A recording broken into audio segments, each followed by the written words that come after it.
अब मेरे पेरेंट्स तो उसको भगवान की तरह मानते थे, पर उनको नहीं पता था कि वो मेरे साथ ये सब कर रहा है और ये सब संपर्क में नहीं किया आया? है। जब नहीं, और मानव अधिकार का बात रहा ना, तो मैंने दिल्ली से कंप्लेन की है। यहाँ की ना मानव अधिकार सुनता है, महिला आयोग में लेटर भी भिजवाया है, वहाँ से मेरा लेटर ट्रांसफर होकर वापस आ गया है। तैयार हो मानव चुकी है। अधिकार जब सर मरना ही है तो लड़के मरो।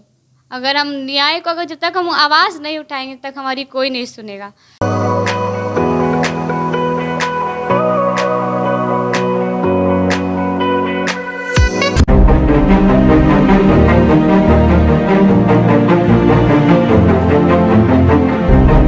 नमस्कार दोस्तों, आपका स्वागत है आप तक एसडी में। मैं हूं विकास। ऑर्केस्ट्रा बिहार में सबसे ज़्यादा पॉपुलर है। हर छोटे छोटे त्यौहार या उत्सव में लोग ऑर्केस्ट्रा बुलाते हैं, लेकिन इससे की गंदगी नहीं छुपी है। लेकिन इस गंदगी में भी बहुत बड़ी गंदगी है, जिसको सुनने के बाद अगर आपके अंदर मानवता है तो आप खुद में लज्जा महसूस करेंगे। और आए दिन ऐसे केसेस हमारे सामने आते भी रहते हैं, क्योंकि आज ऑर्केस्ट्रा ह्यूमन ट्रैफिकिंग का सबसे बड़ा माध्यम बन गया है और लड़कियों को जिस्म परोसी में उतारने का सबसे बड़ा माध्यम। और आज इस बात को हम प्रमाणित करने के लिए आपके बीच एक ऐसी लड़की को लेकर आए हैं जिसकी उम्र तो बहुत छोटी है, लेकिन आज इस छोटी उम्र में एक बच्चे की माँ बन गई है और उस बच्चे को अपना हक दिलाने के लिए लगातार संघर्षरत है। आपको बता दें कि ये लड़की है, दिल्ली से चलकर बिहार महज 14 साल की उम्र में बहकावे में लाई गई थी नौकरी के नाम पर। तो हम उससे जानते हैं कि उसके साथ क्या क्या हुआ। तो हमारे साथ है रिया, ये काल्पनिक नाम है रिया, जो ऑर्केस्ट्रा में काम करती। तो पहले रिया से हम जानते हैं कि रिया क्या हुआ था आपके साथ, ये पहले बताएं। मेरे साथ तो शारीरिक शोषण हुआ है। शारीरिक शोषण हो जाने के बाद मेरी बेटी हुई है। बेटी हो जाने के बाद वो इंसान मुझे छोड़ के चला गया। बोला ये इंसान कौन था जिसके बाद बहकावे में आप पटना तक चली आई, दिल्ली राजधानी, देश की राजधानी दिल्ली से बिहार की राजधानी चली आई? दीपक चंद्रवंशी। ये कौन है, ये क्या करता था दीपक चंद्रवंशी, और आपका कैसे आपके जानकारी में आया? मेरे से जानकारी नहीं था। मेरे पेरेंट्स से इसने बात किया था कि नौकरी के लिए भेज दीजिए बेटी को, तो पेरेंट्स ने भरोसा करके भेज दिया। मेरे पेरेंट्स तो उसको भगवान की तरह मानते थे, पर उनको नहीं पता था कि वो मेरे साथ ये सब कर रहा है और ये सब किया है। जब मैं बेटी हो जाने की बेटी जब मेरी दिल्ली में डिलीवरी हुई 9 महीने, कहते हैं ना कि पुलिस और दीपू चंद्रवंशी दोनों मिल के मेरे साथ ये सब किए हैं।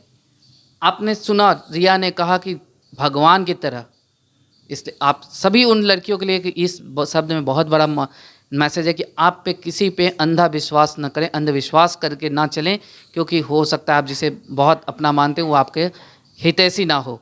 तो रिया ने यहाँ बहुत बड़ी बात कह दी कि भगवान की तरह माना जाता था, लेकिन आज उसने उसे कि जीवन को नर्कमय बना दिया। तो रिया, ये जो दीपक चंद्रवंशी था आपके संपर्क में है या आप उसके संपर्क में कैसे हैं?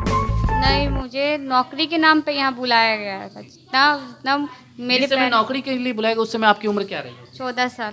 14 साल। तो उस समय आप जब आई तो आपकी उम्र छोटी थी, तो अभी क्या पारिवारिक परिवेश बहुत आर्थिक तंगी से जूझ रहा था जिसमें भेज दिया गया, या कुछ और वजह रही कि जो आपको यहाँ भेजा गया नौकरी के लिए? नहीं, मुझे यहाँ पढ़ाई करने के लिए और नौकरी करने के लिए, उनका काम करने के लिए ऑफिस में यहाँ पे भेजा गया था। पर मेरे पेरेंट्स को नहीं मालूम था कि यहाँ पे मेरे साथ ये सब हो रहा है। कभी के पेरेंट्स से उसने बात नहीं करने दिया, हमेशा मारता था, पीटता था। कभी भी बात कोई कुछ बोलती थी जरा से पेरेंट्स को, बस मुझे मारना स्टार्ट कर देता था। और फिर जब इतना साल हो गया, करते करते फिर इंसान इसी लाइन में अपने आप ही मजबूर टूट गई थी मैं, क्योंकि मुझे पुलिस से भी उस समय भी कोई हेल्प नहीं मिली, इस समय भी कोई हेल्प नहीं मिलती। ऑर्केस्ट्रा नाम सुनती है ना पुलिस, तो पहले ऊपर से नीचे तक लड़की को देखती है, लड़की सही है कि गलत। उसके बाद पहले तो बदतमीजी की जाती है, 1 महीना घुमाया जाता है, उसके बाद FIR लेते हैं। FIR लेने के बाद भी कोई एक्शन नहीं लिया जाता है। अच्छा, ये तो थानों का तो ये बना हुआ है, लेकिन थानों के अलावा भी आप किसी बड़े अधिकारियों के पास पहुँचने की कोशिश की? SSP सर को लेटर भेजा, वहाँ पे भी 2-4 बार राउंड लगा के आई, सर मिलते नहीं है। सर हमेशा राउंड पे रहते हैं। और लेटर भी दिया, DIG सर के पास भी पूरी प्रोफाइल बना के सर को भेजी, वहाँ से भी मुझे अभी तक कोई उम्मीद नहीं मिली, कुछ नहीं मिला। अच्छा रिया, आज जो है आप कह रहे हैं कि इस तरह से धमकी मिलती है, जान से मारने की भी बातें शायद आपको दी जा रही है, तो ऐसे में जीविकोपार्जन का क्या माध्यम, क्योंकि आप तो बाहर स्वतः निकल भी नहीं पा रही हैं, तो कैसे घर चलाने और बच्चे का पालन पोषण कैसे हो पा रहा है? सर देखिए, क्या करे, अब जान से मारने की धमकी दे रहा है। अब कब कौन क्या करेगा कुछ पता नहीं है। जब से मैं कहते हैं ना, जब से मुझे धमकी मिली है तेजाब फेंकने की, जब से तो मैं अपने घर थी। आज मुझे 1 हफ्ता हुआ है आए हुए, क्योंकि मुझे कोर्ट से प्रेशर, कोर्ट से जो बोलते हैं ना कि नोटिस, मुझे कुर्की जब्ती के लिए कोर्ट पे जाके खड़ा होना पड़ेगा कि कुर्की जब्ती उसकी कीजिए, ऐसा ऐसा मेरे साथ करवा रहा है। इसलिए मैं पटना आई हूँ, इसलिए आप आज आपके सामने मीडिया का सहारा ले, लेकिन पुलिस कोई कार्रवाई नहीं कर रही है। आपकी जब खबर आई, आज उस खबर को ही पढ़ के हम मीडिया वाले भी आपके पास पहुंच रहे हैं, तो इसके बीच एक खबर ये भी आई कि बिहार मानवाधिकार आयोग ने खुद से इस मामले को संज्ञान ले लिया। और आप लोग, तो क्या कोई सरकार का ऐसा आदमी व्यक्ति आपके पास आया अब तक? अभी तक कोई नहीं आया मेरे कोई पास, संपर्क नहीं हुआ? कोई संपर्क। तो ये जो खबर जो जहाँ से छपी थी वहीं से ये खबर छापी गई है कि बिहार महिला आयोग ने और मानवाधिकार आयोग ने इसको संज्ञान में लिया है और आप लोगों की फाइल तैयार करके, क्योंकि बड़ी संख्या में ह्यूमन ट्रैफिकिंग खासकर लड़कियों को इस गलत रास्ते पे लाया जा रहा है, इसके लिए लेकर है। तो अभी तक कोई टच में आपके संपर्क में नहीं आया? नहीं। और मानव अधिकार का बात रहा ना, तो मैंने दिल्ली से कंप्लेन की है। यहाँ की ना मानव अधिकार सुनता है, महिला आयोग में लेटर भी भिजवाया है, वहाँ से मेरा लेटर ट्रांसफ़र होकर वापस आ गया है। मानव अधिकार में कंप्लेन की है, मुझे ज़्यादा दिन नहीं हुआ, 4 दिन हुआ है, अभी तक मेरा लेटर भी सर तक नहीं पहुँचा है। और वो दिल्ली से किया गया है, यहाँ से कोई एक्शन नहीं। कहते हैं ना कि एक्शन, कोई एक्शन नहीं, ना पुलिस का, ना महिला आयोग का, ना ही यहाँ के मानव अधिकार का। जो जिसके आप जिस पे आपका आरोप है, जो मतलब आज वो क्या कह रहा है? आज भी आप अपने बच्चे के लिए लेके गई, तो क्या वो बच्चों को अपनाने के लिए बच्चे के लिए तैयार नहीं है? कभी नहीं अपनाएगा। कहता है कि नचनिया बजनिया तुमसे कौन शादी करेगा, तो हम कभी भी नहीं अपनाएंगे। बेटी पैदा हुई है, बेटा क्यों नहीं पैदा हुआ? अच्छा, उसके माँ बाप से भी आपने संपर्क नहीं किया? उसके माँ बाप मुझे मार के भगाए हैं। उसके घर गई थी 2 महीने की बेटी लेके, उसके माँ बाप मुझे मार के भगाए हैं। वहाँ पे एक मीडिया वाला भी आया था, उस मीडिया वाले का नाम नहीं पता मुझे कौन था, वो मेरे से ही उल्टे सीधे सवाल कर रहा था। उसके फैमिली से करने से अच्छा, वो स्टार्टिंग में जब मैं बच्चा लेके उसके घर गई थी, केस भी नहीं किया था कि वो मुझे अपना लेगा, शादी कर लेगा, बच्चे को नाम दे देगा। उस इंसान ने मीडिया के थ्रू मेरे को ब्लैकमेल करने की कोशिश की। गांधी मैदान थाना से सुनवाया भी। उल्टी सीधी बात है कि नचनिया बजनिया हो, कोई सबूत तो छोड़ा नहीं उसने। मेरा फ़ोन भी, जब मेरे पेट में 2 महीने का बच्चा सुसाइड करने की कोशिश की थी मैंने, तो उसने मेरा फ़ोन भी चुरा के लेके चल गया था, जिसमें सारा सबूत था, साथ की फ़ोटो थी, रिकॉर्डिंग थी। पर जब मैंने केस किया तो प्रूफ मेरे को ये चीज़ मिला, 16 साल का रिकॉर्ड मिल रहा है, पर 14 साल से मैं उसके साथ रह रही थी। रिया, आप ये बताएं कि जब आपके पास सब कुछ ख़त्म हो गया, तो आपने कैसे ये सोचा कि आज पुलिस के पास भी गई, या इतने लंबा समय तक आपको मतलब जाति सहना पड़ा, तो कैसे आपके अंदर आत्मविश्वास, कौन ऐसा सपोर्ट आया कि आप आत्मविश्वास से लड़ाई के लिए लड़ी, तैयार हो चुकी है? जब सर मरना ही है तो लड़ के मरो। अगर हम न्याय को, अगर जब तक हम आवाज़ नहीं उठाएंगे तब तक हमारी कोई नहीं सुनेगा। क्योंकि मैं हर थाने का चक्कर, जितना भी उसके एरिया में थाने पड़ता है, हर थाने का चक्कर काट के थक गई, वहाँ से कोई सुनवाई नहीं मिल रही। इसलिए आज मैंने मीडिया का सहारा लिया है। और मीडिया का सहारा जब तक मैं लूँगी, जब तक मेरी बेटी को इंसाफ नहीं मिलता है, उसको उसका अधिकार नहीं मिलता, और मेरे को मेरा अधिकार नहीं मिलता है। ये तो है, आप जब बस साथ की बात है, लेकिन एक बात ये बताएं कि आज जो है आपको लड़ना है, आगे भी लड़ना है, तो बेटी की सुरक्षा के लिए आपने क्या सोचा है? बेटी की सुरक्षा के लिए पुलिस सुरक्षा देगी तब ना सुरक्षा मिलेगी। मैं लड़ रही हूँ, मुझे ही कुछ हो जाता है। आज भी धमकी आ रही है, कल भी धमकी आ रही है, रोज़ को रोज़ मुझे धमकी आती है। रोड पे निकलती हूँ, जान मारने की धमकी, डायरेक्ट बोल बोल के निकल जाएंगे बाइक से, साथ में सटाएंगे बाइक, बोल के निकल जाएंगे। तो उसका रिकॉर्डिंग मैं नहीं करके दे सकती हूँ आपको हर एक चीज़ का प्रूफ चाहिए, प्रशासन को हर एक चीज़ का प्रूफ चाहिए। आपको मैं कहाँ से प्रूफ लाऊंगी? मेरे को तेजाब फेंकने की धमकी दी, उस चीज़ का प्रूफ मैं रखी हूँ।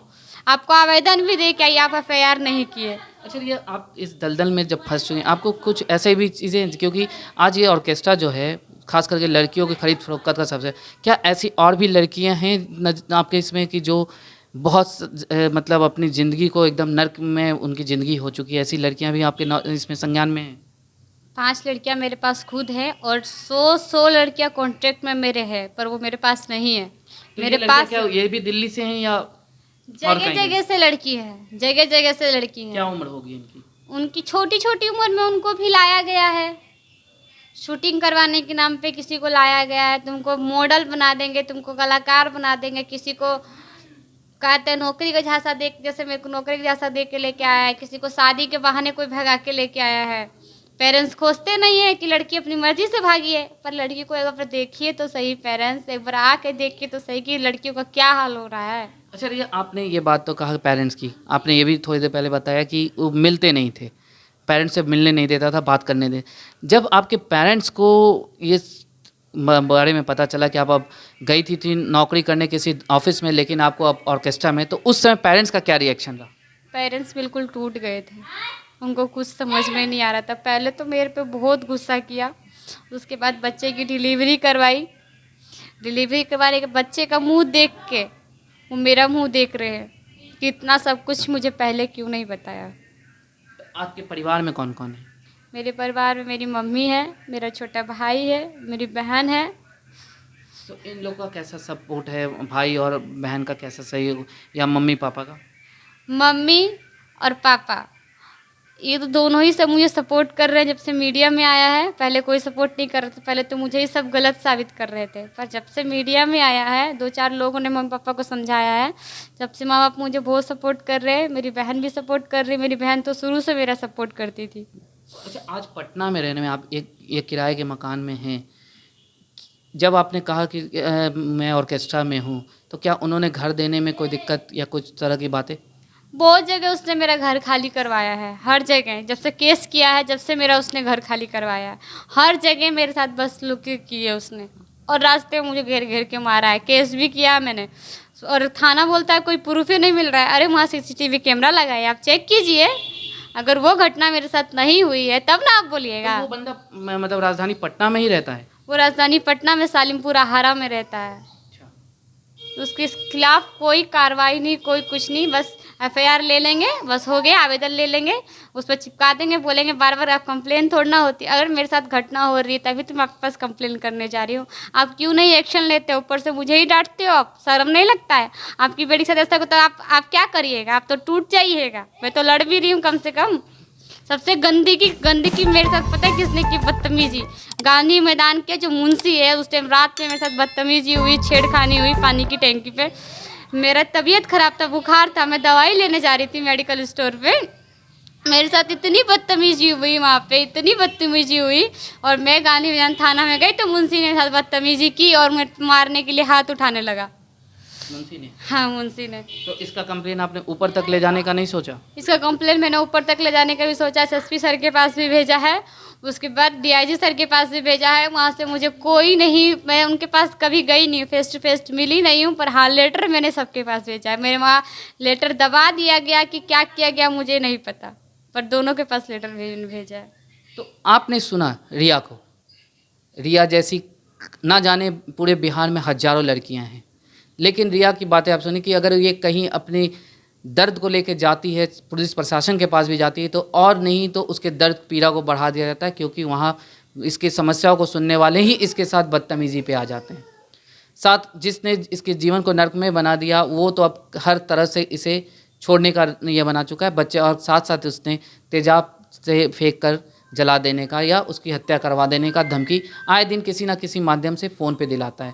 वहीं रही बात जहां उठ के आई कि अखबार में आने के बाद जहां बातें आई कि बिहार मानवाधिकार आयोग इसकी संज्ञान ले चुका है, वहीं रिया ने कहा कि आज तक अब तक कोई संपर्क नहीं किया और ना ही कोई, लेकिन अब तो मुझे डर लगता है घर से बाहर निकलने में कि कैसे मैं घर से निकलूँ कि ताकि मैं अपनी बात प्रशासन के बीच ले जा सकूँ या किसी से अपील कर सकूँ।